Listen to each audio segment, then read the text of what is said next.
Pour faire face au doublement du trafic aérien en 2030 et à ses conséquences, César est actuellement en phase de développement. Ce programme européen consiste à mettre en place de nouvelles technologies permettant l'échange de données numériques entre les contrôleurs aériens et les pilotes.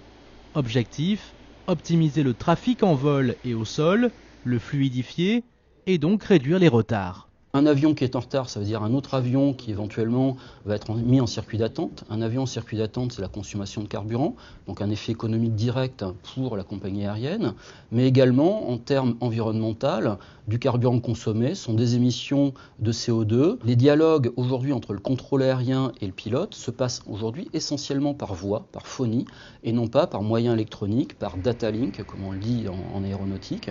Et donc un des apports de César, c'est de numériser les communications entre le sol et le bord. De nouveaux concepts sont donc à l'étude. Diminuer le roulage de l'avion au sol grâce à des systèmes d'aide à la navigation sur les plateformes aéroportuaires, optimiser les montées et les descentes continues des avions afin de réduire la consommation de carburant ou encore améliorer leur trajectoire en vol. En février dernier, un vol expérimental entre Toulouse et Stockholm via Copenhague a ainsi été effectué afin de tester un nouveau logiciel, l'I4D. Grâce à lui, le système de gestion de trajectoire de l'avion entre dans la 4e dimension. Au cours de ce vol, on a pu échanger la trajectoire dite 4D de l'avion. Alors le 4D, qu'est-ce que ça signifie?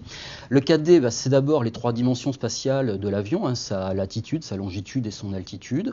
Et la 4e dimension, c'est le temps. C'est de savoir à tout instant où est l'avion et de prédire, et c'est ça la valeur ajoutée de ces systèmes-là, c'est de prédire où sera l'avion à tout instant sur sa trajectoire. Grâce au déploiement d'ici 2020 de ces nouvelles technologies au sein des compagnies aériennes, les rejets de CO2 devraient diminuer de 10%. Quant au trafic aérien, il devrait, grâce à César, éviter la saturation malgré sa forte croissance.